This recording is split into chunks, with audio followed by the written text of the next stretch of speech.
Because I usually set it, like set it to start, so I set it to start all the time at like 6:28, but then it never goes. So I have to go over and manually do it, so I was just curious if anybody. Last month when I watched part of the whole I think it started on time.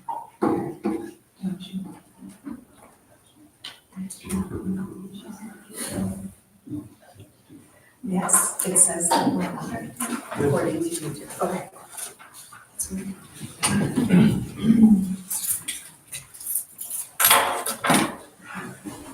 Is everybody signed in tonight that wants to speak?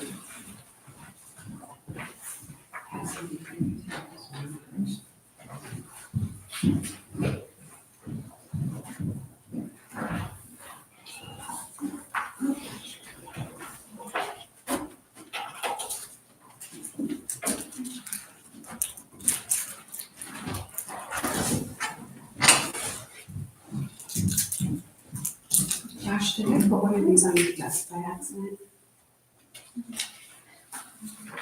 I was gonna get one in the file. Because I think you've been through these, haven't you? You can, I've been there. Oh, that's right, we did. I couldn't remember. Oh, I got so many of them. I'll tell you about that. For the elected officials, these are opportunities or pieces that you can.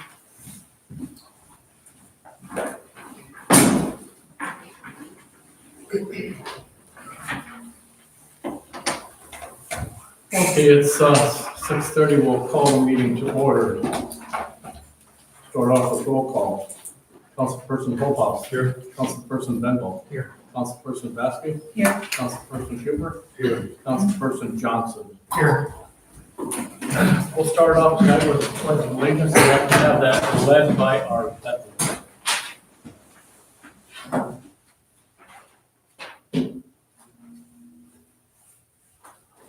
He was a veteran, so leave it. Yeah. I pledge allegiance to the flag of the United States of America and to the republic for which it stands, one nation, under God, indivisible, with liberty and justice for all.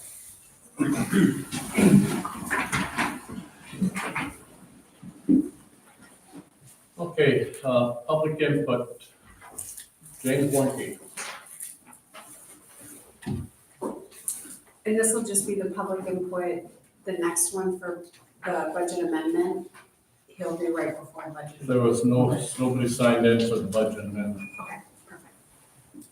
Okay, James Warnke, 2675 Madison Lane. I'd like to address some troubling issues I've been witnessing here in Urbana City Council meetings, which seem to be escalating these last few months. It seems that there's been a deterioration of respect for citizens of Urbana, and lately also a direct lack of respect for a couple of council members that the citizens of Urbana elected to represent them in these council meetings. And on August 27th, after the vote to purchase a property at 2 Union Avenue, City Administrator Jennifer Burkhart chastised Councilmembers Scott Huber and Randy Johnson for voting no on the resolution. What authority does she have to chastise elected council members? Who gave her such powers?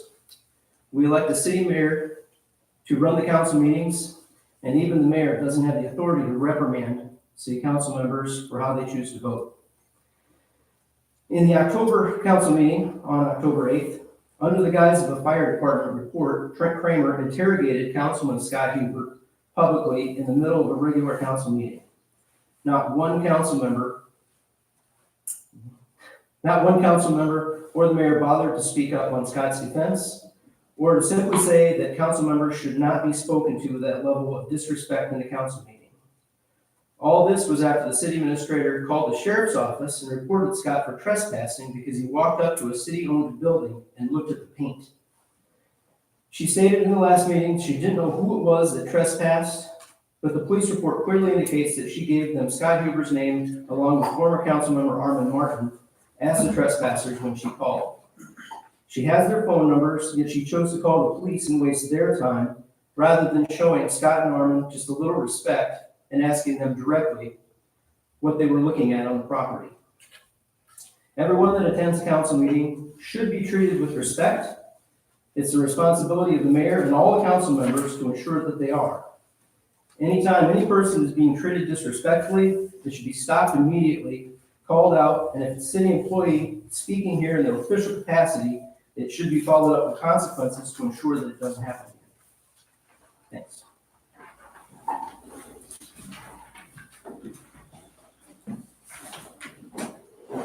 Okay, we're going with the consent agenda. Motion to approve? Or any questions before that? Make a motion to approve. I'll second. Been moved and second to approve the consent agenda. Any more discussion? If not, we'll vote. Councilperson Basky? Yes. Councilperson Holthouse? Yes. Councilperson Bendel? Yes. Councilperson Johnson? Yes. And Councilperson Huber. Yes. We'll go on with our public hearing. Make a motion to enter into the public hearing at 6:35. Second. Been moved and second to open the public hearing. We'll vote. Councilperson Bendel? Yes. Councilperson Huber? Yes. Councilperson Johnson? Yes. Councilperson Holthouse? Yes. And Councilperson Basky. Yes.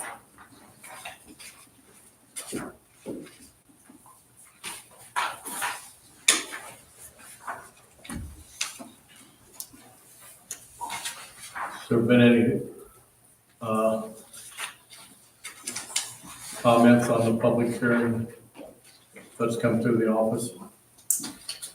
There was, that came through to Amanda. Okay, Yeah, I had some questions about the numbers, so I met with a resident to go through that and then bring back some questions from that meeting, since I didn't have it in front of me during that meeting.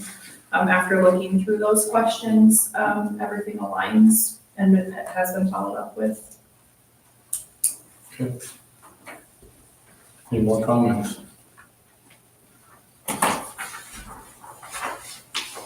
A motion to close public hearing? Second. Been moved and second to close the public hearing. Any more comments? Now we'll vote. Councilperson Johnson? Yes. Councilperson Basky? Yes. Councilperson Holthouse? Yes. Councilperson Huber? Yes.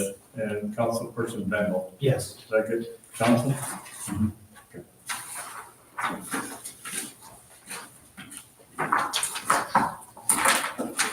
Item B, public hearing on budget amendment number 1.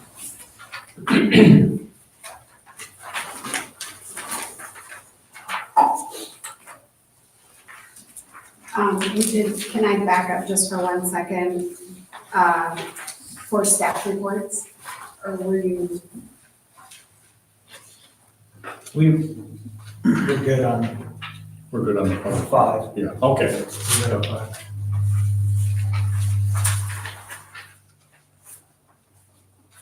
Okay, staff report. Wasn't sure if anyone had questions regarding the staff reports. Otherwise, I think Alicia Meyer is here. Al, did you want to introduce your new board member for the library? Yeah, we come up and give you a little update too for the library. That'd be great. So we had 422 book checkouts in October, 16 programs in October. All staff completed the Stop the Bleed training with Benton County Public Health and received a tourniquet kit, so I think that's really important. The Canopy streaming app went live, so that actually provides free access to the Urbana patrons to thousands of movies and shows and documentaries. So that's, I think, a great service for our town. So feel free to check that out on the website. And our director successfully completed all the classes and testings for state endorsement. So that's a huge deal. Endorsement will be given in March during the state library meeting. So that would mean that we would have an official library in the state's eyes. So that's a huge milestone that's been years. And that was in the over making. like, what, 70 or 80 hours, I think, that she had to complete? That's 70 Training. Mhm. So that's a big deal. That's been years in the making. And then we completed the state annual survey, and Urbana Public Library had 19,000 patron visits and saved the community over $126,000 for borrowing instead of buying in fiscal year '25. So really happy with how things are progressing down there. And then we have some upcoming events. We have weekly interactive activities that include STEM programming and new sensory programming. So a lot of kids are really into these sensory kits. That's really cool to see. Every Friday is coffee and conversation. Fourth Friday is the memory cafe. And there's weekly take and bake crafts right inside the front door. And there will be some tanager place programming. Any questions on that? And then otherwise, we'd like to nominate Alicia Meyer here to join the board in a vacancy. You want to get a little bit about yourself? My name is Alicia Meyer, and I live over in Richland here. I have lived here since 2021, and I was previously part of the Parks Board. Really like to stay involved, really believe in the library, so I'm excited to be a part of it if I get voted in. But yeah, I don't know. I'm happy to answer any questions that anybody has. And I think we did this last time, right? Do we do a resolution for her, or was that something that you guys do? I don't, It just requires council approval. It doesn't have to be a resolution. Yeah, I think we should be able to approve it tonight. Simple motion. I'll motion to approve Alicia Meyer as a library board trustee. And I'll second.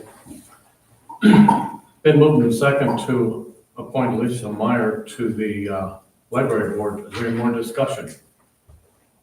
If not, we'll vote. Councilperson Holthouse. Yes. Councilperson Vasky. yes, Councilperson Johnson. Yes. Councilperson Huber. Yes. And Councilperson Bendel. Yes. Okay, congratulations. Thank you. And then Shane Wicks is here. He's the new city engineer at Holland Hall. He's not new to Holland Hall though, so some of you may know him. Do you want to introduce yourself or share anything with the council? Yeah, as Jennifer said, Shane Wicks, I've been with Holland Hall now for going on 30 years. I've been the city engineer in Fairfax for 17 years, so I have quite a bit of municipal experience. I've done a little bit of work, kind of on the outside with the city of Urbana, but I haven't been facing Matt was here for a few years, and then John. So I'll be stepping in now, and we see me at the meetings. So it'd be you here instead of John then? Yep, that's correct, yep. And I guess, there's a staff report, if you guys have any questions, I'm happy to, answer them. You just, a little bit of an update from his reports at the pump house and aggregate storage tank. They were supposed to be shotcreting, I think yesterday and today, the last layer on this aggregate storage tank. And then, with the weather we're having, they're hoping to paint on Friday and Saturday if the winds aren't too high. So then they'll be pretty much wrapping up with the tank. I think the logos going to be next spring. But other than that, everything in the tank should be pretty much finalized. We're going to do a walkthrough Friday morning on the inside of the tank. And for the pump house, they're doing the sewer and water main installation. I think they bored underneath the trail yesterday. And they're getting sewer and water brought up to where the pump house will be.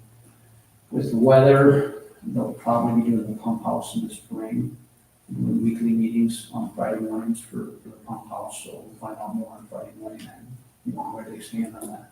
The actual building, but we just that's probably going to start in March. So. Thank you. Thank you. Thank you. Perfect. Thanks for coming, Shane.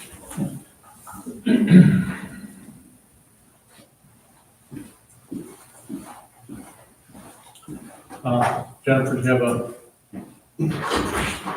anything on the staff reports then? No, I think anything that I'll share I can do in the year-end review. Okay. Go on to full business then. Consider resolution 2025-167 authorizing demolition of structure of the structure located at 2 Union Avenue. Okay, so, today, actually, I believe it was last week, we found out that we were fully funded for the REAP grant for phase 2 for $75,000, which is great. The city of Urbana, for the second year in a row, was the highest scoring grant in the state. And with that, I also did the, waiver of retroactivity when I submitted this grant, which allows the city to pay for the property at 2 Union Avenue with the grant dollars. It also could include in here the demo of the structure, which I believe the fire department has made a final decision that they will not be doing a fire training with the building. If that changes, I will let you know, because they are going to use it for probably the next 2 months, I believe, for training activities. But the demo, which I believe this resolution, I think it was Schminke came in to do the demo for $12,500. And that would also be covered for the structure of taking that down through the grant dollars. I would suggest that we approve that tonight and move forward with it, because I do not believe that the fire department will be moving forward with the training program. And both obviously are covered now with the grant dollars, which would still leave us around, what is that, 30,000 left for the additional area for phase 2. After the purchase of the property is reimbursed to the city. And then if we use those dollars for the 12.5, which is also in there for the demo. And who was that by? Schminke? Okay, out of Shelburne. Matt Smith? Yes, I believe so. Yes, Matt Schminke, yes. When would they be tearing down? Don't know the answer to that. They don't know. No, I would guess January. If not, Trent's not here, but I think they wanted to be able to try and use, maybe it was in December and a January, or November and December trainings, possibly with the fire department. I think they have 1 month. And then move forward possibly with a demo in January, but I'm not firm on that yet. We haven't had a lot of time to talk about it, and we just found out last week that we did get the grant, right? Was that last week? So the fire department's meeting is tomorrow, so do they intend to use it? I think they do. tomorrow? I think they intended to use it for the November and the December training, to train in the building. And then that would leave like December, January for a demo if they were to do that. Maybe I should know this, but do we have any, I mean, are the firefighters and the fire department covered under, like, what insurance liability would that be if someone were to be hurt? I had that question, so I'm just wondering. So, the building and the structure, we let them know when the building was purchased, at the insurance company. I also let them know that there would be the training. So it is at the discretion of the fire chief as well as Benton County. So the Benton County SWAT went in and did a training, and they were aware of the condition of the building. So if they were going upstairs, the building is covered with the city insurance. It was at their discretion. I do not believe that anybody went upstairs.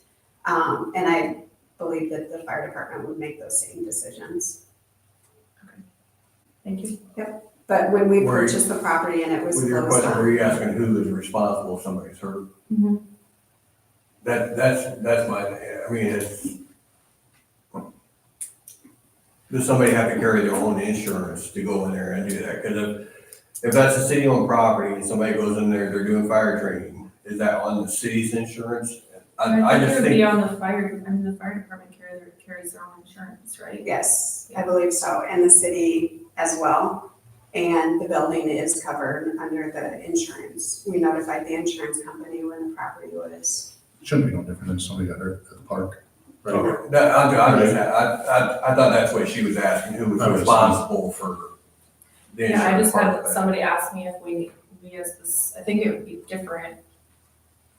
If we didn't own Right, but also like between, like if we had an agreement with Benton County at that point, when they did that training, I think it's hindsight's 2020 now, hard in the past, but like with the fire department, that's a little bit different since it's a city department. They have their own insurance. I think that's where I was going with it, but I think it's different for probably the fire department. So I think it's covered the same. I think, yeah. I can double check that tomorrow with our insurance company, but it would be just like what Josh just said. It's just like a city property, so if somebody goes in and works on it. I would assume that fire department insurance covers, like if they want to call, if they're doing training, Right. if something happens, the Right. department insurance is covering that, I would assume. Right. Okay. Yeah, there should, because it's just like a contractor going in, their insurance has to cover the dwelling, even if it's outside the job. I can definitely double check that. Yeah, the only thing is like maybe we just document that, you know, it was approved for them to use that structure for training. I don't know, something in documentation.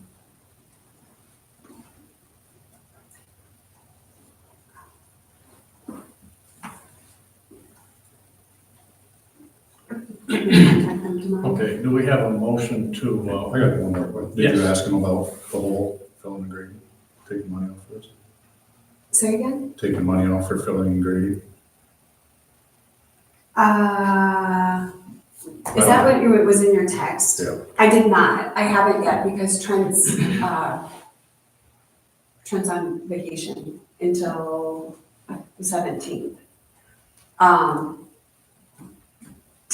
So I went to. I don't think it's, does anybody have that up? I have a proposal. Yeah, what does it say? Haul in dirt from the city stockpile, fill hole and grade for drainage. Yeah, what's the amount though? There's no wrong. Okay, so you wanted me to ask about just the city workers hauling it, so, yeah. And grading. So do you guys want to table this? Because I didn't get your question answered because Trent's on vacation and he would be the one that I would go through that. well, I think we got time, because it's not gonna, Yeah. nothing's gonna happen until, And maybe pull a bid from, December, January, yeah, we've got a little bit of time. pull a bid from Zinzer also. Yeah, they were. They were high. so we'll, I just have. If you need, I if you spent need other bids on the 60. tear down, there's a couple companies I know that do tear downs too. Okay, so do you guys want to table this then until, like, because Trent won't be back till the 17th, so I would have to ask him those questions, so, I would say till the December meeting. okay. Make a motion to table resolution 2025-167. Second. Been moved and second to table resolution 2025-167. Any more discussion? If not, we'll vote. Councilperson Vasky. Yes. Councilperson Bendel. Yes. Councilperson Johnson. Yes. Councilperson Huber. Yes. And Councilperson Holthouse. Yes. Okay. Okay, perfect. I'll get the answers to that then. Okay, new business.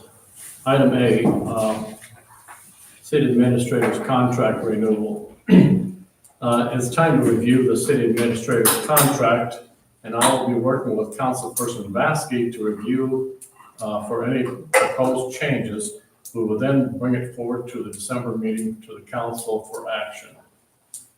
So in the meantime, we'll discuss that and we'll bring it forward to the council for the December meeting.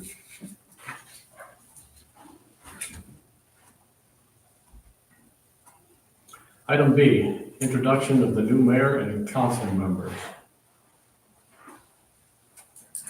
Okay, so I didn't have anything formal here, but our new mayor-elect is in the audience. If you wanted to introduce Bob Ireland, and it looks like he brought his wife Carmen with him. My better half. Your better half. Uh, Nothing Well- formal, just, What would you like to know about me? I lived here 10 years, retired from Rochester, Minnesota, actually Olmsted County, in charge of software support for the Public Works Department. Prior to that, assistant plant manager at the waste energy facility and compost site and utilities. Prior to that, worked for Seneca Foods and Libby's as a process engineer. Prior to that, 6 years in the Navy nuclear power system. Prior to that, welding and machining, tool and die, and then it's back to high school. perfect.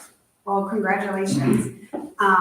And sometime between now and before the first of the year, if you can just stop into City Hall during office hours, I can swear you in.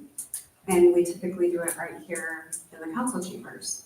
So, I thought we were supposed to do that at the December meeting. nope, it does not have to be at the Oh. meeting. We can, Well, but it whatever does not works have for to be in you. the meeting. Yep. So if you just want to come in sometime before, whatever works for you. Well, I'll probably wander in a few times between now and then. Yes, perfect.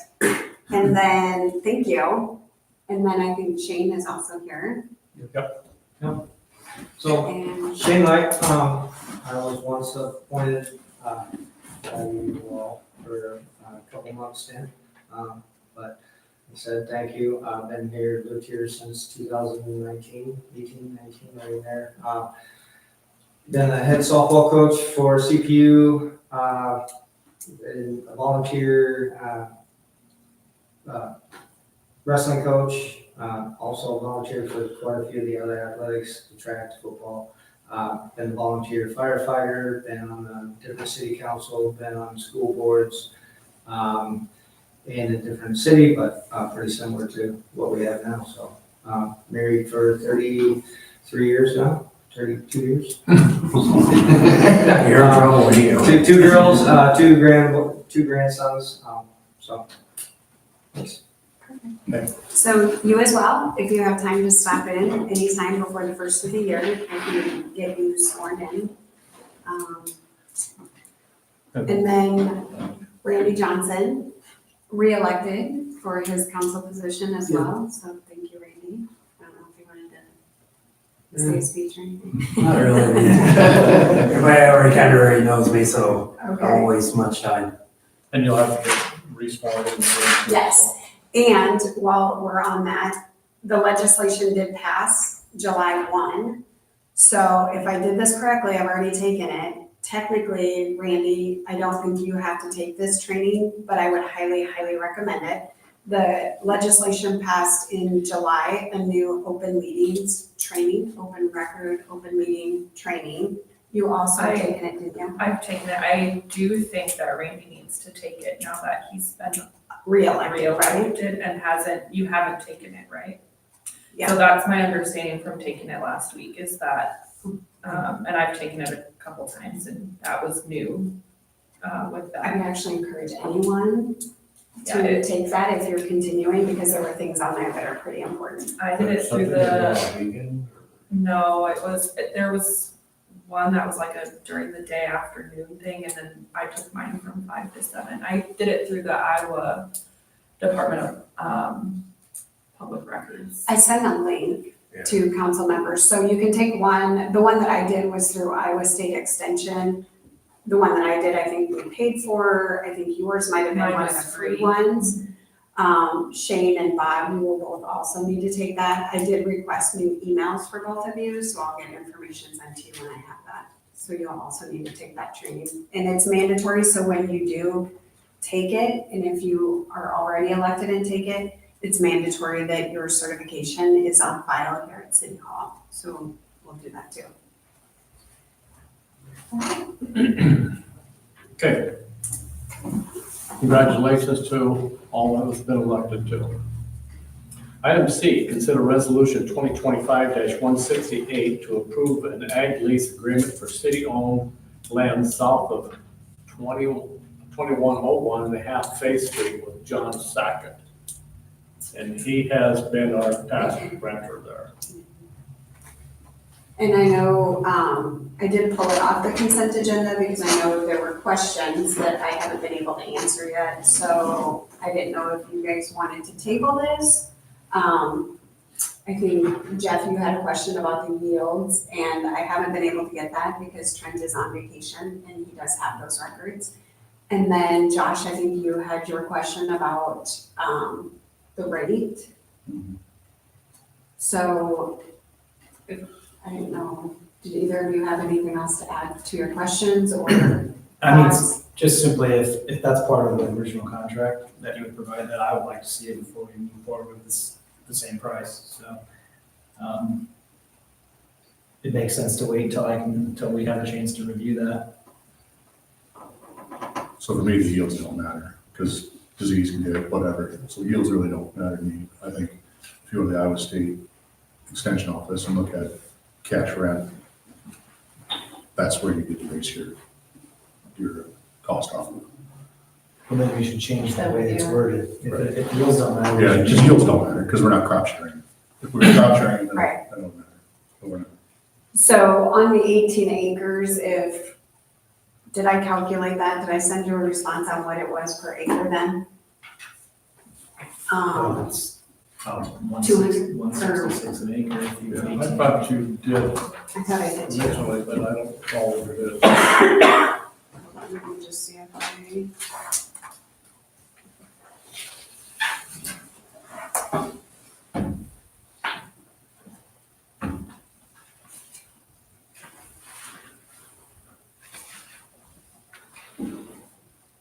Yeah, so I think it's like around 166, 167 an acre.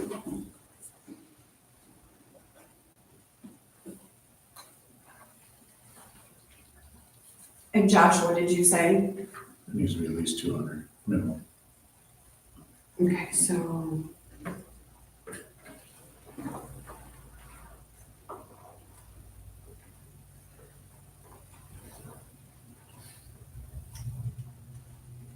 Okay, so I think the best thing then to do here, if we can table that until I can have further conversations, and get you the information you were looking for, and then take it back.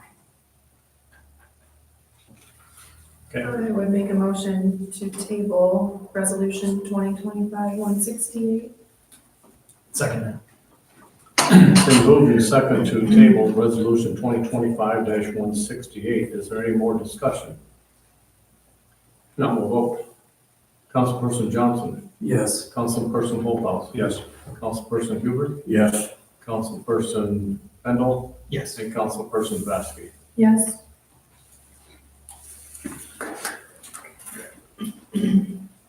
Item D, consider resolution 2025-163 to approve budget amendment number 1 for fiscal year 26.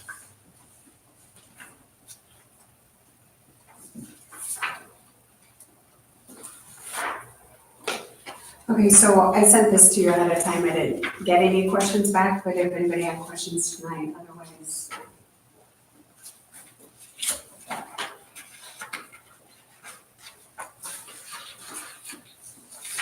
Make a motion to approve resolution 2025-163 to approve the budget amendment number 1 for fiscal year 26. Second. Been moved and second to approve resolution 2025-163. Any more discussion? Just clarification's sake, 12.5 that we're gonna budget for the demo, if it doesn't all get used, it'll be in that bucket anyways for additional expenditure. In the grant? For the culture and recreation, 12.5, yes. Yes, so right now we're just budgeting that if that happens that way, yes. It's passed And through. it's, what's that? Just passed through. Yeah, it's not. Yep, it's pass-through money, so it'll go in and out either way. So it'll either get, the 12.5 will get used for the grant dollars with the demo, or it'll go toward the phase 2 of the project. Any more discussion? Motion, who's second there? I motion. Second, okay. Okay, we'll vote. Councilperson Huber. Yes. Councilperson Johnson, Yes. Councilperson Bendel, Yes. Councilperson Holthouse. Yes. And Councilperson Vasky. Yes. Item E, consider resolution 2025-164 to approve budget transfers number 2 for fiscal year 26. Okay, so with the budget amendment, obviously will come transfers for the following 2 items, which would be closing, we closed on the first loan and we have drawn on the 1.25 loans. And that payment for the first loan is the part that will come from the lost funds and go to debt service. So that estimated payment is $28,807. So the second one at the end of the year will be the water fund to water sinking, which will be for is it 2.376? Is that what our second loan amount is? I don't have it off the top of my head. Yes, we do. 2.376 million.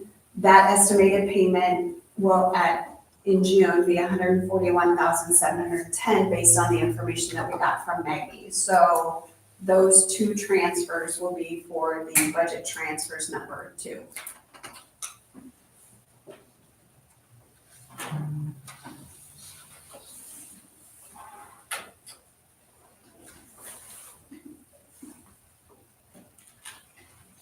Make the motion to approve resolution 2025-164. I'll second. Okay, it's been moved, motion to approve resolution 2025-164. Any more discussion? Not will vote. Councilperson Bendel, Yes. Councilperson Vasky, Yes. Councilperson Huber, Yes. Councilperson Johnson, Yes. and Councilperson Holthouse. Yes.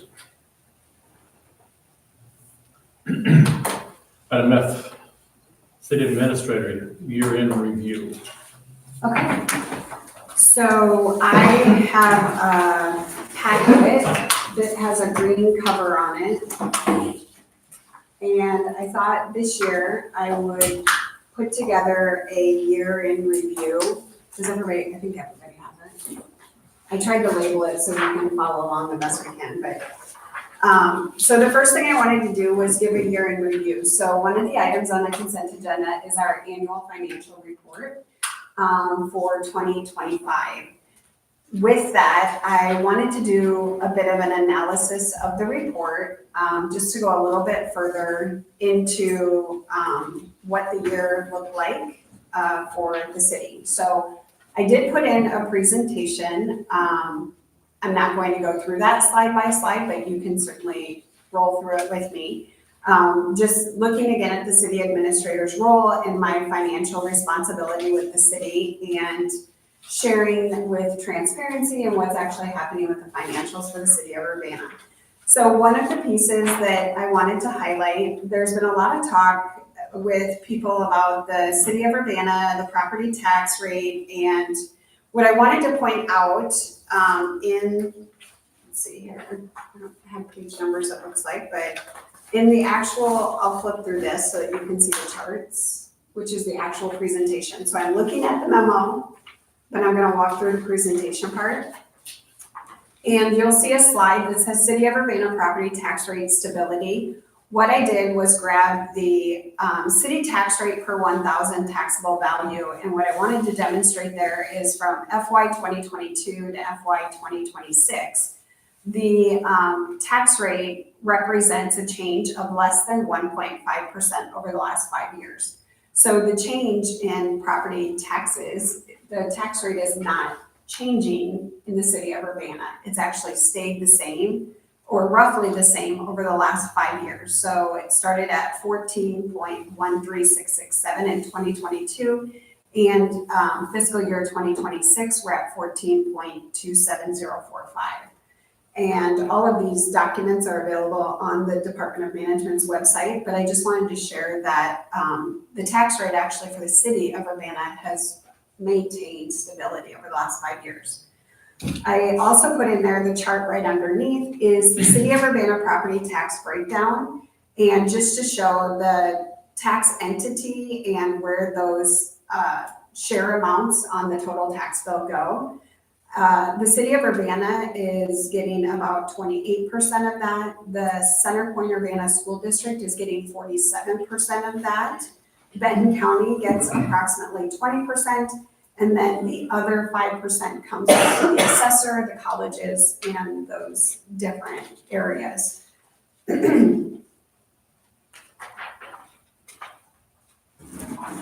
So if you look at the total revenue versus expenditures and the actuals, you can see that the city of Urbana's revenues were 3.4 approximately, and our expenditures were roughly 3.5 million. With that, there's probably a difference of about, I think, 145,000. And the expenditures that exceeded the revenues, I just wanted to highlight, were planned, but were one-time transfers from community investments. So that is where we took our $25,621 from the library savings, put it back into the library. We used the parks savings for the new playground equipment, which was the match grant.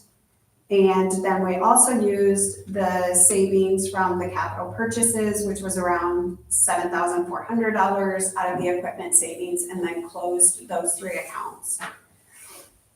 The other piece that I highlighted in here, top revenue sources, of course, for the city of Urbana is our property taxes, our road use tax, the utility fees, and local option sales tax.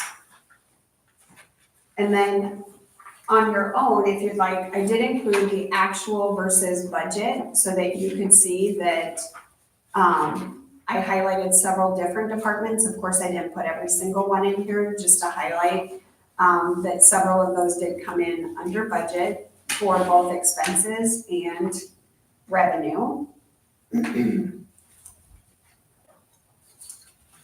The other piece of last year would be the grant funding that the city of Urbana received. There was $42,000 received for a 1-to-1 match grant for the new $80,000 playground equipment. We received $75,000 for REAP for the first phase of the Pollinator Park expansion, which part of that is at the corner of Union and Wood Street, and the other portion of that is actually at the Central Park between the playground and the pavilion. So that was actually over $117,000 in external grant revenue that was brought in for the city of Urbana. So one of the things as we move forward, I did also highlight in the packet the capital projects that we had.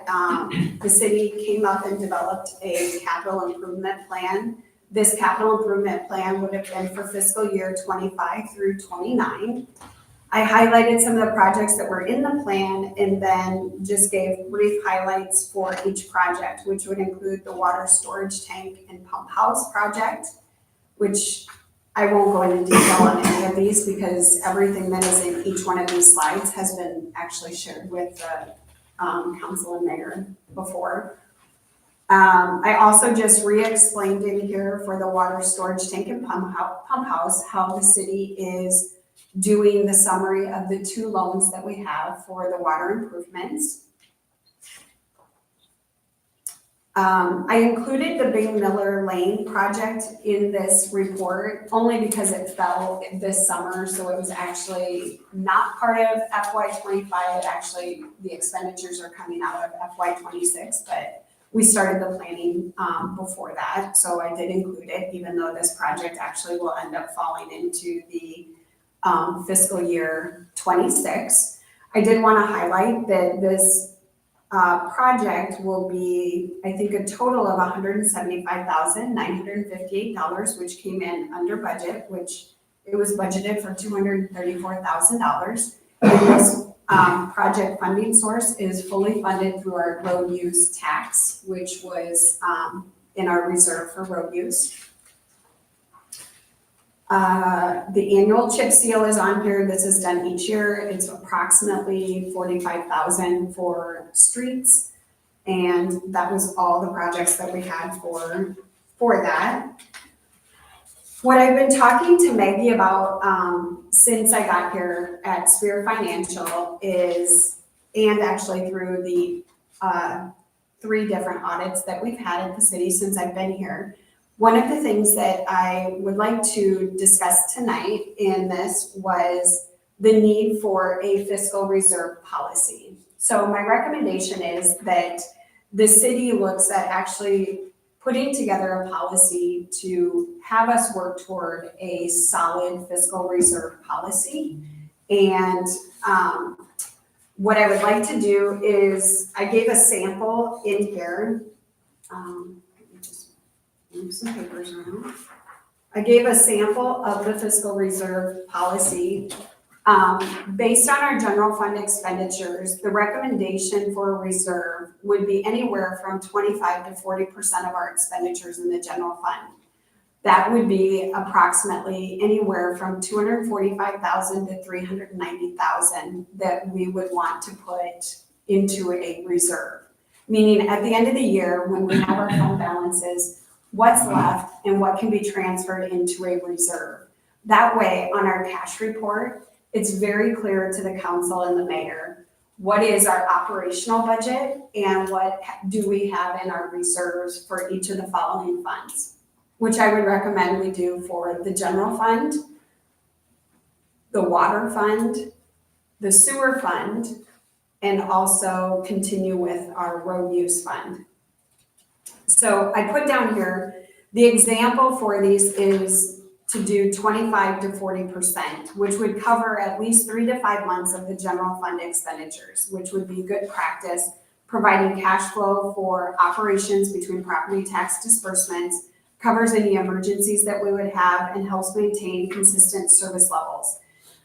This would avoid any short-term borrowing. I believe that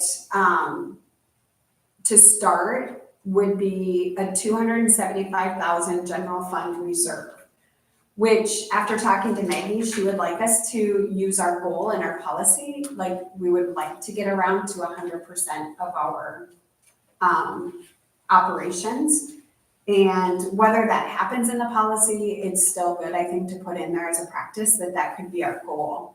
So for example, with the water reserves, we would want, if the water operations averages around 350,000 annually, maintaining 175,000 or more in an unrestricted reserve would get us 6 months. If we were to go with the setting aside 100% of the reserve, we would want our goal to be 350,000, which would be able to get us a reserve that would be built up to $350,000. Sewer reserves would be about the same, but if our sewer operations is around 413,000, a reserve could be anywhere from 256,000 to 512,000. If our goal is 100%, we would want our reserves to be about 346,000. Does that make sense? And then I also did the demonstration for the storm sewer reserve. So basically what it says is at the end of the year, when we take a look, if, I don't have any, yes I do, the cash report. I've created on our cash report now, reserves for each of these items. I think I still need to add the general fund one on there. But we would do reserves. So on the cash report, you would see water reserve, and you would see also what's coming up would be water sinking. So sinking is what we put in there, and then that covers our loan payment. So right now we have a sewer, so we have a sewer sinking. So our sewer sinking right now on the cash report should say around 285,000. I don't know if that's exact, but it would say 285,000. Because after we make a principal payment for the SRF loan, plus we make 2 payments for interest, that would be that. So that means it gets moved in there every month, 1/12 for 12 months, so that we can pay our sewer SRF principal and interest. That's a sinking fund. So it goes into the sinking fund. When it's done, the sinking fund should be at zero at the end of the year. Same thing would happen now with water. So we would have water, and then we have a water sinking, which will be 1/12 of the revenue goes into the sinking for that payment. So we have the payment for the $2.376 million loan, which would be transferred into sinking. And then part of that is paid by lost for the first part of the loan. So the sinking is where we make payments from. The reserve is where we can see what we have basically in our savings or our reserve. So we would want to get those built up to 350,000 for, what did I say, for water? So basically putting together a fiscal reserve policy, which is what is in your packet. If you go to the green sheet that says fiscal reserve, I put in here a sample policy that basically just outlines the purpose for the city putting together a policy saying that we're gonna do our best to put in at the end of the year, whatever our reserve could be, what can we afford to put into that reserve? And over, I would hope, over 2 years, we would be able to have met our goal to make sure that we have a fiscal reserve policy for each of those funds. And the policy then outlines general fund, water fund, sewer fund, and storm sewer fund. It also puts in here about the road use, debt service, and the use of reserves.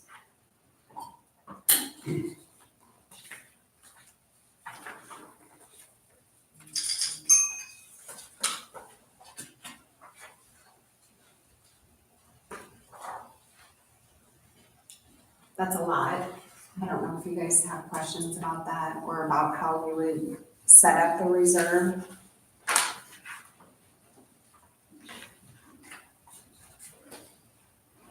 I think that's my question is, where are we pulling, like just whatever's left would go into the reserve?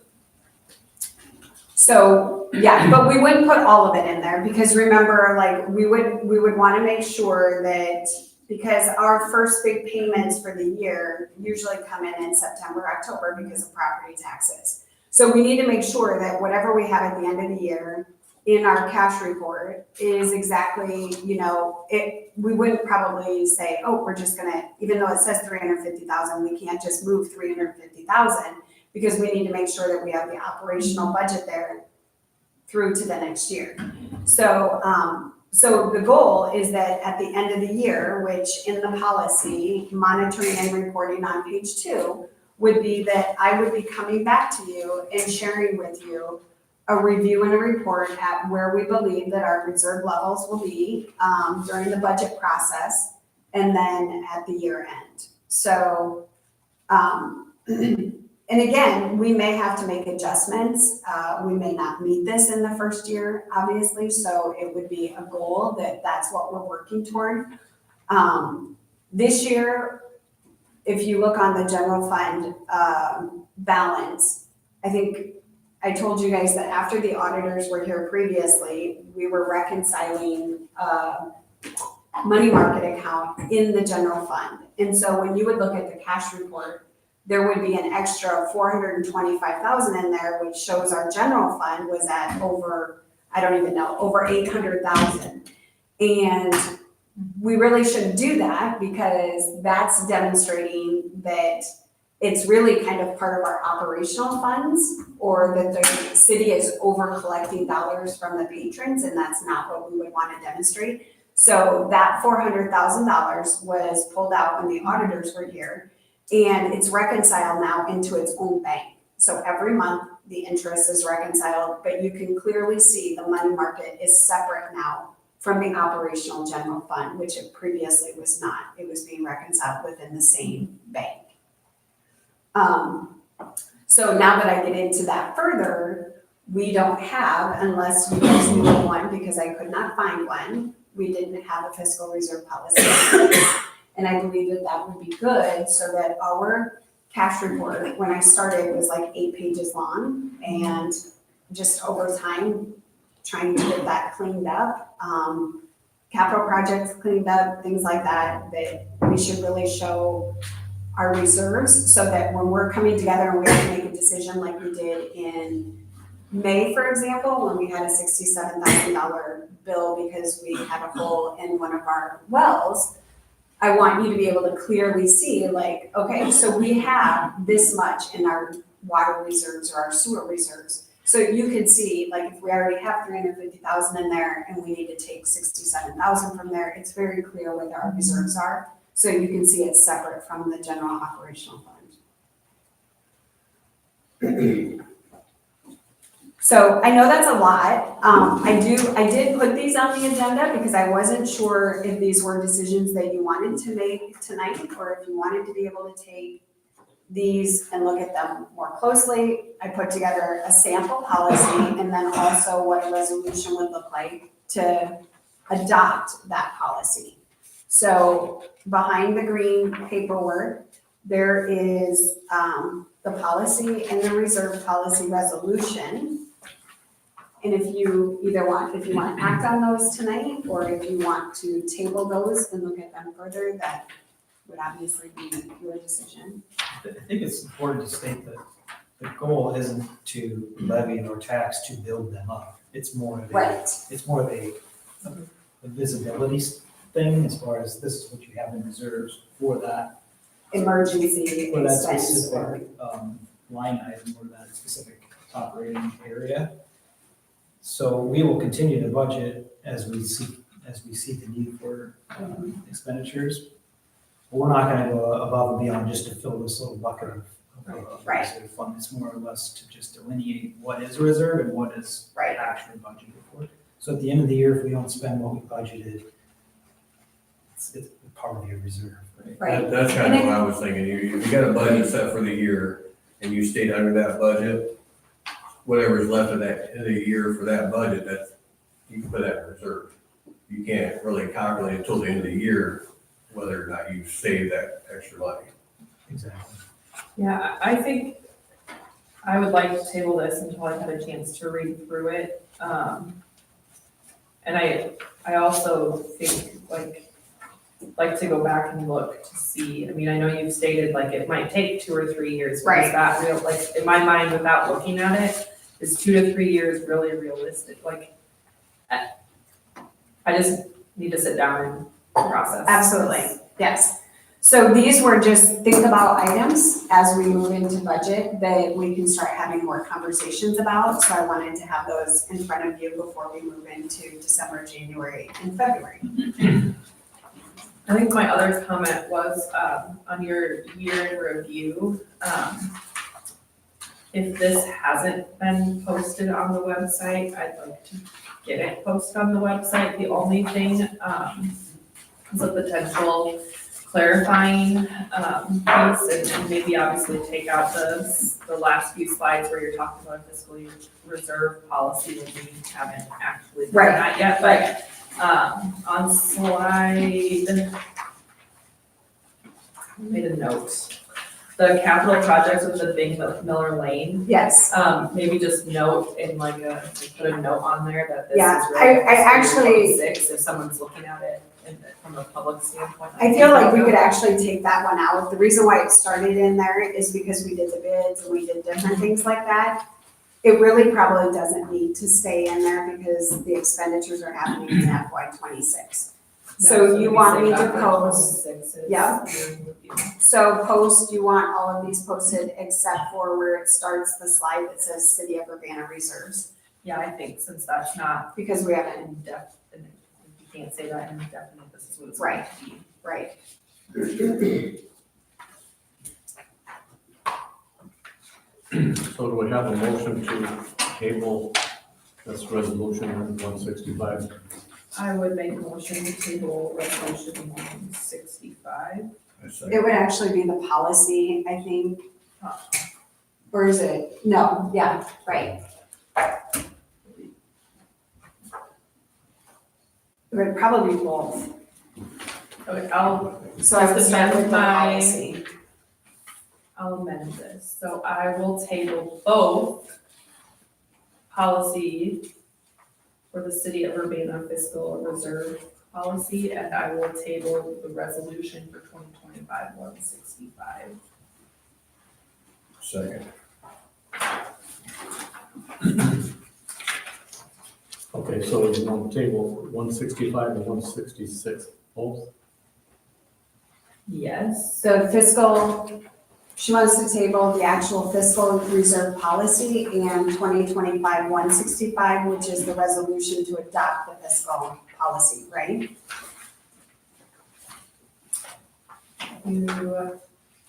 What is, We haven't got to the other one yet. okay, yes. So it'd be the policy, I, and then the two Is for 2025-165. Okay.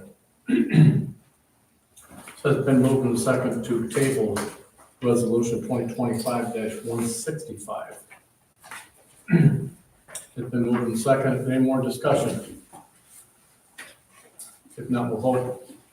Councilperson Holbach. Yes. Councilperson Bendel. Yes. Councilperson Johnson. Yes. Councilperson Gilbert. Yes. And Councilperson Grant. Yes. Okay. Benton County Sheriff's Department data analysis for fiscal year 25. Okay.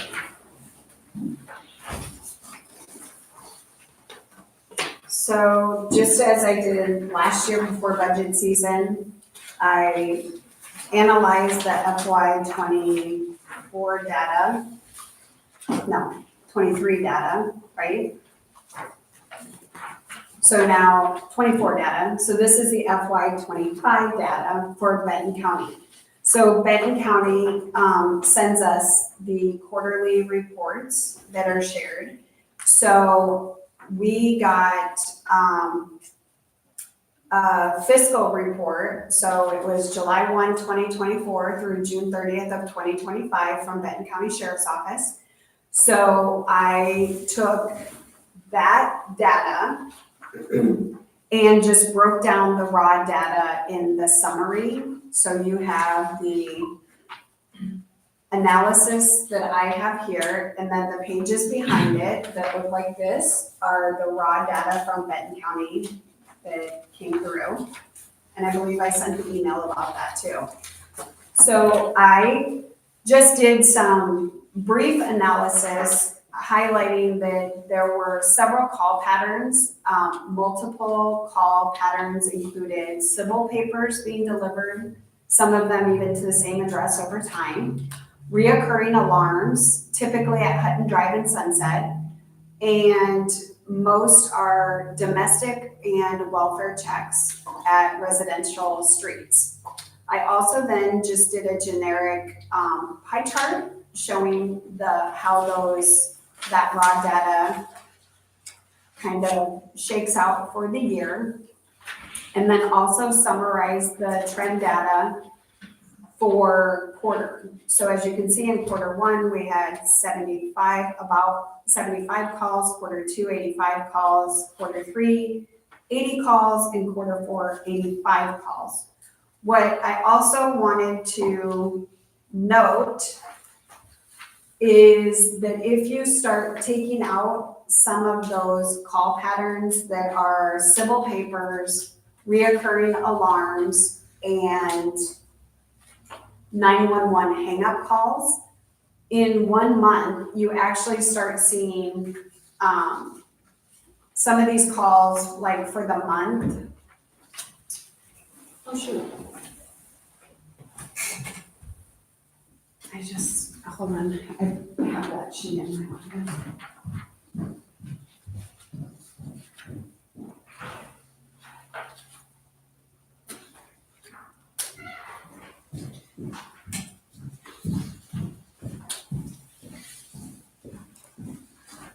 So for example, if you have 1 month, maybe it's July, there's 27 calls. By the time you take out the repeated patterns, which would be 911 hang-up calls that come through, civil papers that are delivered, and the reoccurring alarms, you maybe end up with 17 calls for the month. So I tried to do that for these, and then actually Amanda, with the data piece, I'm going to maybe turn it over to you, because then you took the raw data from the information that was directly provided in a spreadsheet from Benton County, and you created some pivot tables that you guys have a copy of that looks like this. So initially what I wanted to see was, in addition, to not only call type and volume by month, so on the second page that's what that is, it's called type, and volume per month.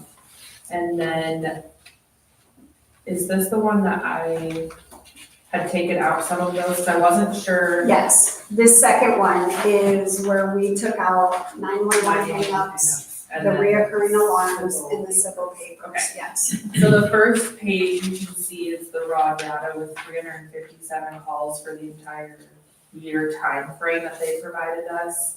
And I didn't take anything out in that section. I certainly can go back and do that, but, just really quickly, I threw this together. And then the second one, has by type and by month. And then it brings it down to 243 calls annually.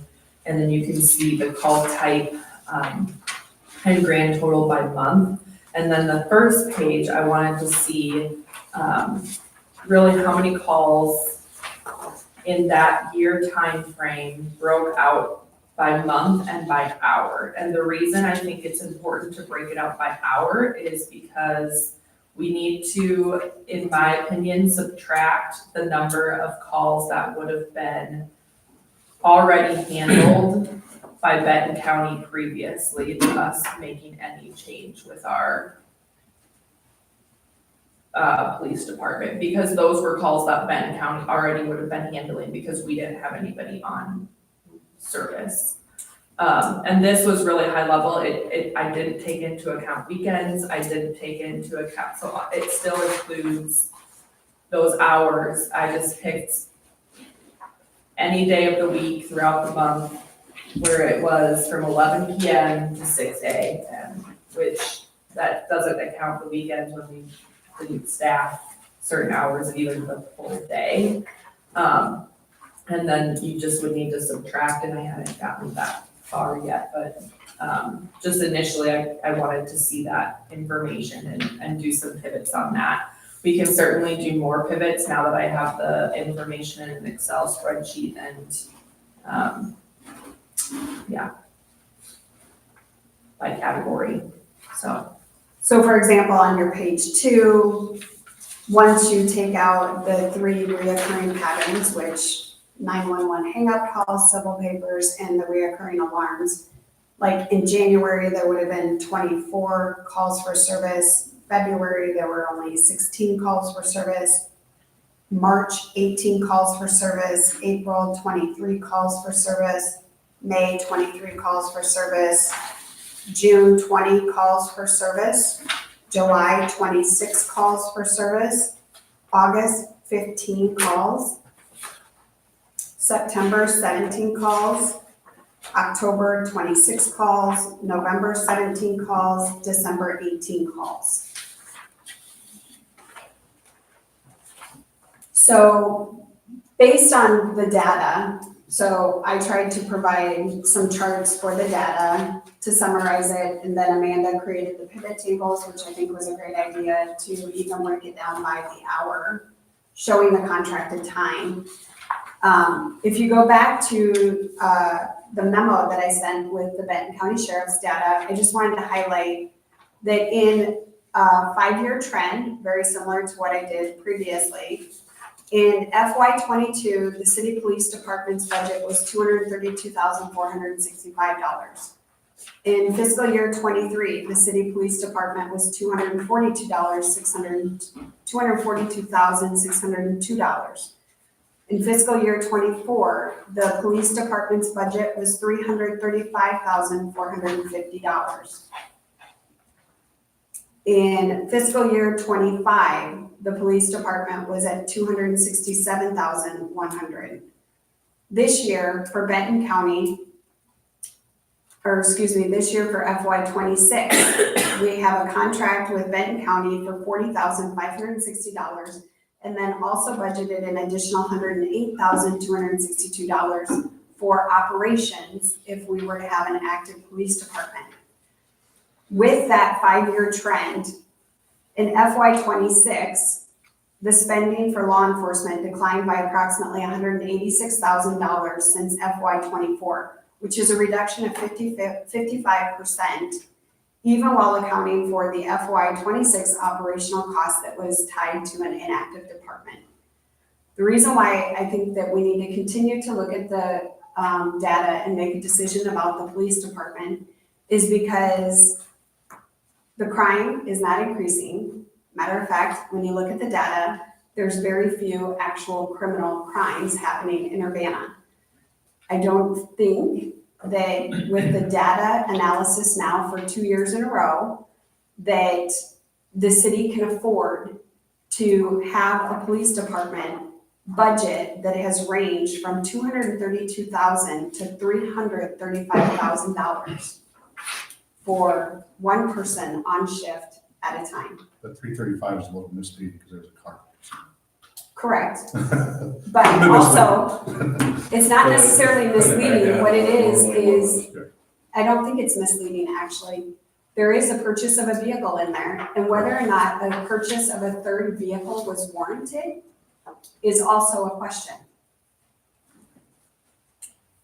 So I believe as we go into the budget season, this information is extremely important. So the next piece of information that I would like to share with the budget, with the Benton County contract and the current budget. So if you take an average, which I did not do, of this range of what the previous police budget was, I want to demonstrate in the next conversation as we go into some planning, which would be the public safety and EMS planning.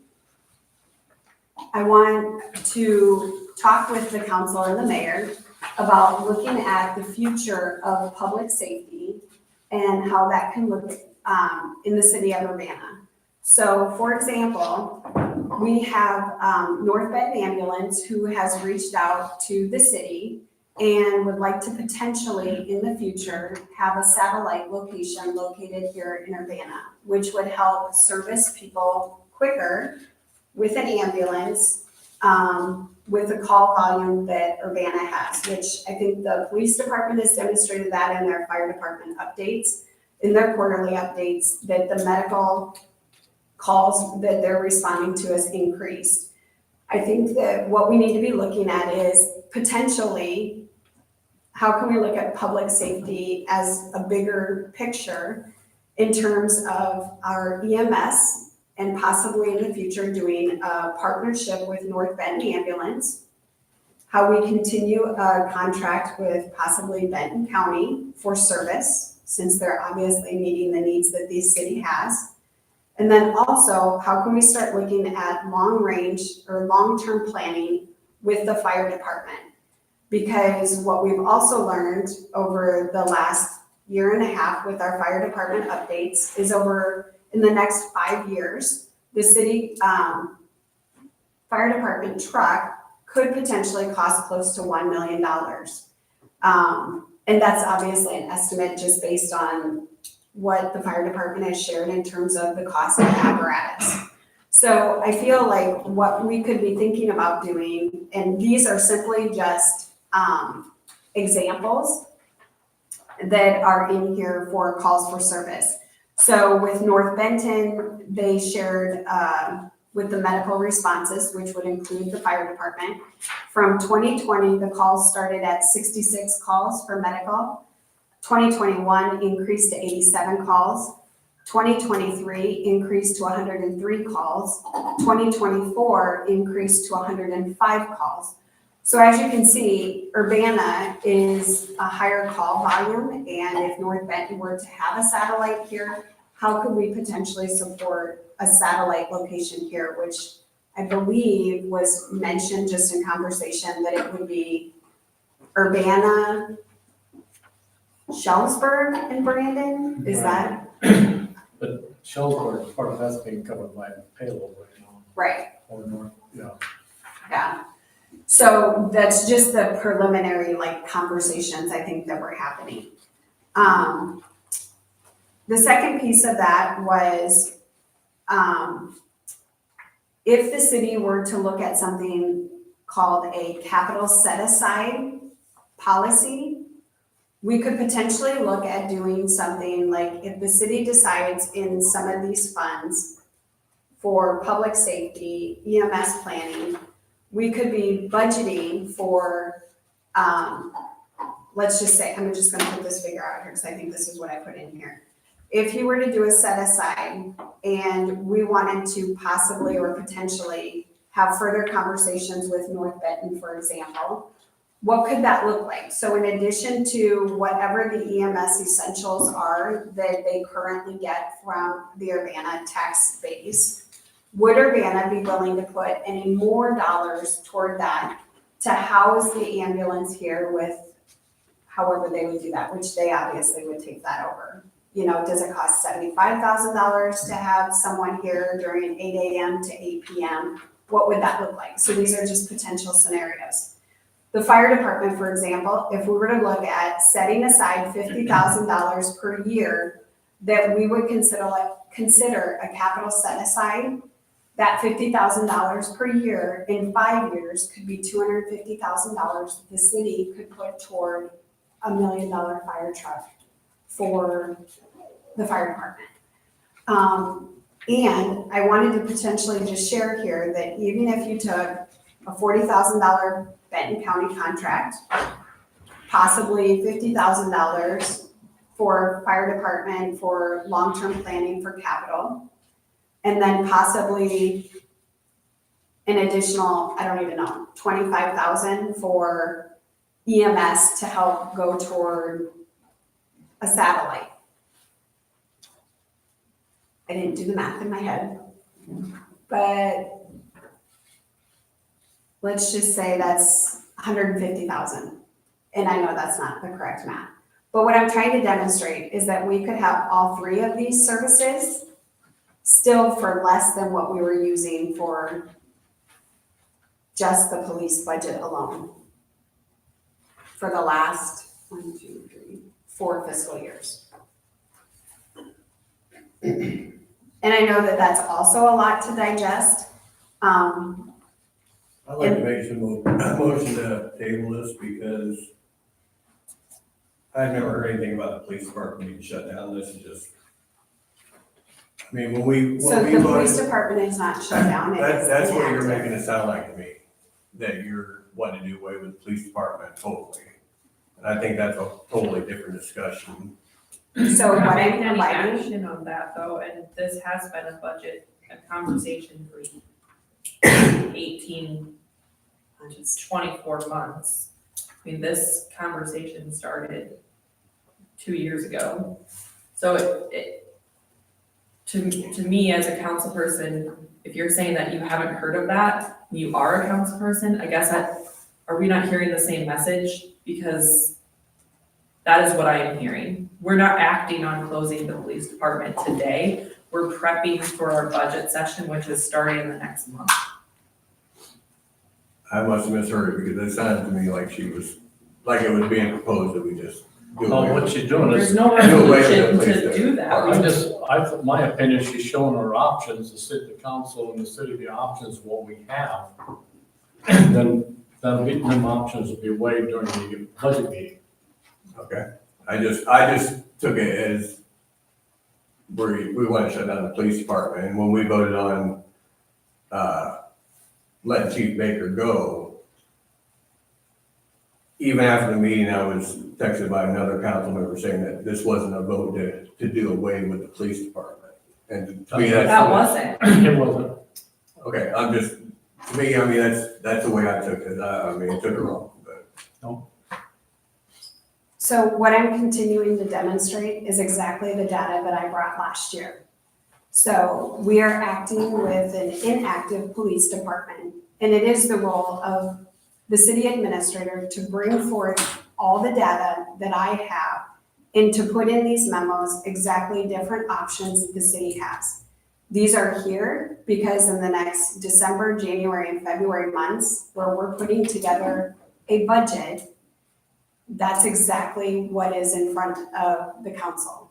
So if it looks like what I'm demonstrating is to get rid of a police department, what I'm demonstrating is that the need for a police department in the capacity that it was previously portrayed over the last 5 years is not fiscally responsible, period. And that's my role as a city administrator, to put that here. This police data was shared with you over 2 weeks ago, so this is not a surprise. Actually, I just got my email fixed yesterday, so. Well, I'm sorry that you didn't get your email before, but that also wasn't my issue. So I think a lot of this, we really truly need to have a meeting with the township because we are a partnership. Right, I mean, a real meeting with them. Yeah, I Just think, to pass through. I don't know what the township pays, 33% or something like that, is that one? Because now you're talking for a for-profit business moving in here and we're supplying them stuff. well, yes, So that's but totally it's a involved. service. It would be a service. Correct. So if there would, yes, there would definitely be a contract of service, just like if area ambulance were coming in here, it would be a contract for service, you're right, yes. I mean, So there's other people involved. we're paying taxes to the county that they're funding these services for. So Right. it only makes sense to have them Right. closer to our, our community, but. Right. Yes, You're I not- absolutely think a you're not- township meeting. Because we gotta know where they're at before you do anything.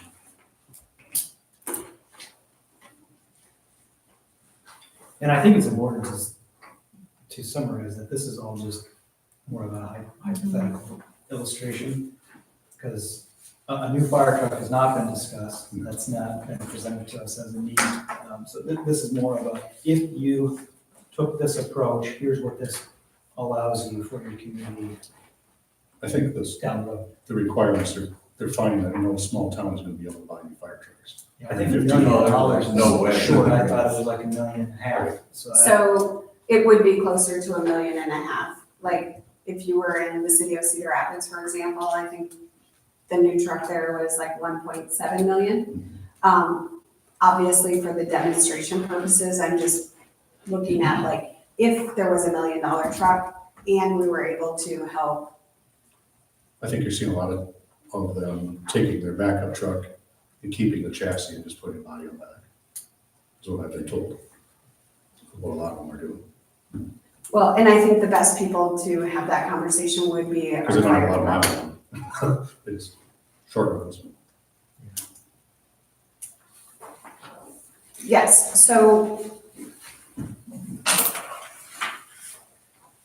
I appreciate the data, I think that's fantastic, I think, being a small community with, limited income or limited revenue, you have to make data-driven decisions, so this is very important. I think it's critical to make, good fiscal decisions, so. If nothing else, just get a chance to review it and see what the idea here is. I don't think anybody's trying to say this is what we're going to do. I'm sorry, I made it known when I was elected to city council, I don't care if it's the thing with Chief Baker, I just am a big firm believer that a city should have at least some kind of police department. That's just. And we have police protection. Yeah. We do. We have, we're paying for it and we have it. If you call the sheriff's office, you'll get an answer. So I think there's some misconception that we don't have police coverage. We do. Well, If somebody has a concern, They they actually should have call. 24 the hours. sheriff's. Yes. Okay. So 24 I see a lot of this, well, if only we had a police, you can call and get a response from a law enforcement officer. So I just want to make sure that that's clear, that we have police protection in the community, so. I also want to make clear that you've mentioned Chief Baker's name twice now, and as far as I'm concerned, none of this data has anything to do with him. remember mentioning that, I said I don't care if it's Chief Baker or another place, I just would like to see a police presence, like a police department in town. And I think that's the discussion that you need to bring forward when we do the budget meetings. But I think it's irresponsible of us to continue to budget for a department that is inactive in the coming fiscal year. We have to make a decision. That's where my mindset is. We cannot continue to do 2 years of we're gonna put it in the budget and not think about other things that we could be doing. I don't think that's fiscally responsible of us at all. But if we're not paying somebody, why is it in the budget? We're still levying that money. Exactly, that's my point, is we're not being fiscally responsible with what we're levying if we're putting something in the budget that we're just not using. It's inactive, that's not fiscally responsible, that's my point, is those are the conversations coming into the fiscal year 27 budget sessions, that this is the stuff that we need to make those decisions. And I don't remember how much of the budget work sessions that you were a part of, but this is the stuff that drives those discussions. So if you haven't, I would seriously sit down and look through this stuff, because it's going to be incredibly helpful when we're all sitting through those work sessions, and there's multiple of them, and they're hours long.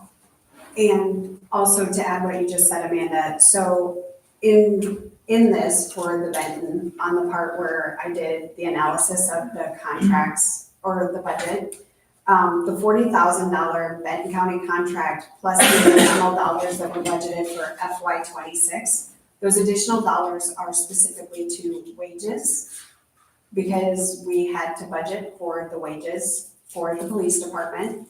And the additional part was minor expenses with vehicle operations, because the vehicles still needed to be run, started, those types of things. Batteries changed, I can't remember some of the other things that you did.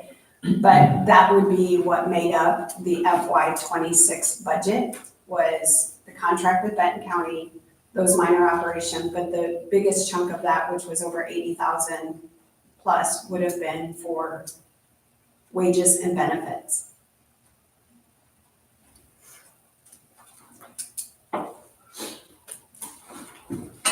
So the biggest piece is just, as Amanda said, think about for as we go into this. I do also have, I think that the fire department is also planning to just have conversations with North Benton. I'm also going to add on here, Josh, your recommendation about getting a township meeting soon. I think that would be very helpful.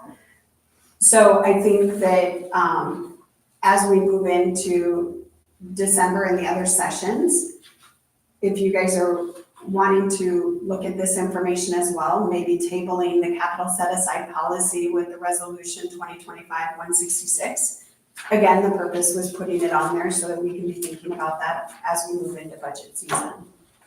So if you guys wanted to table that. Should also find out if payroll's gonna take back over the sirens, because that's $10 grand.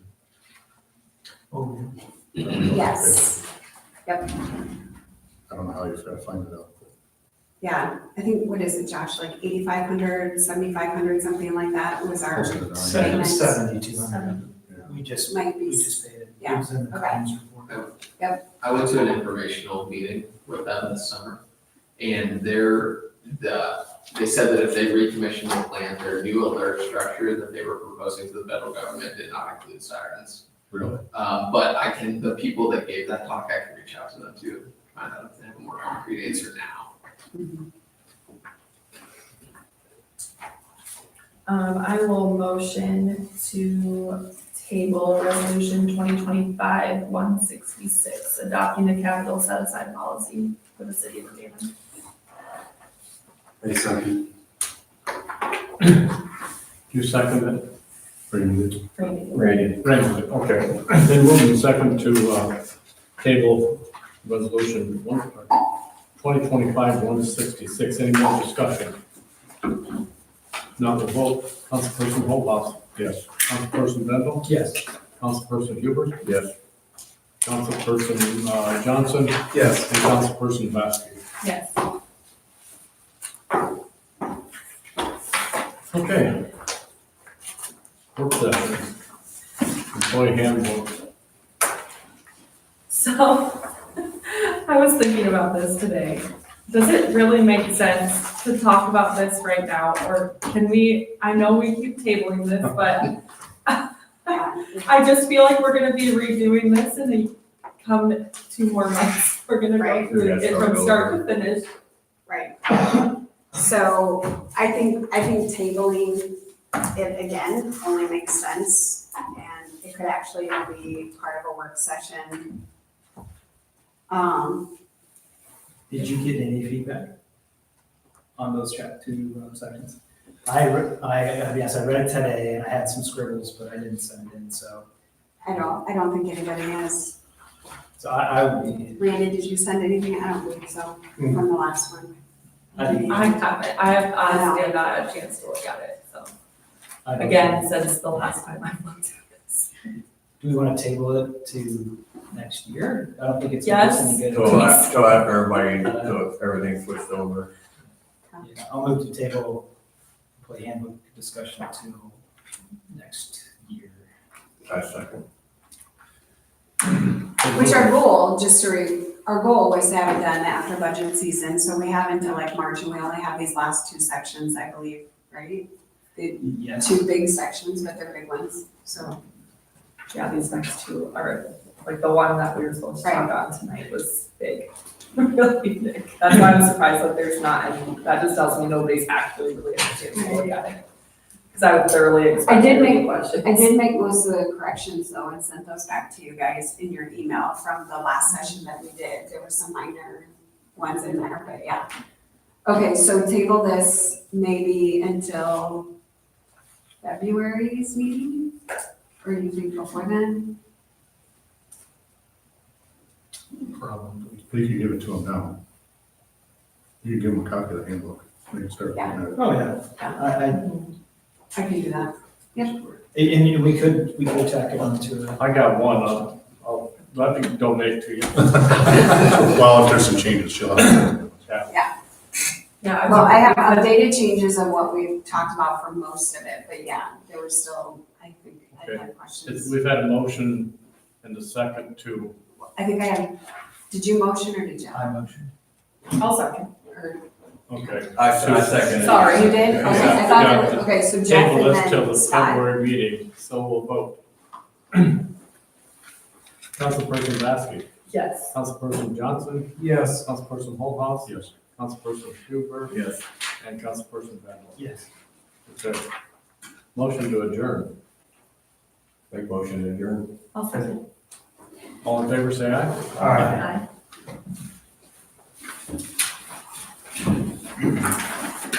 Scott, do you have? Do you have? So with the side. Yeah. Lots of times, I think they can go in. Yeah, I would Okay. early. That's fine. I didn't know. Any other-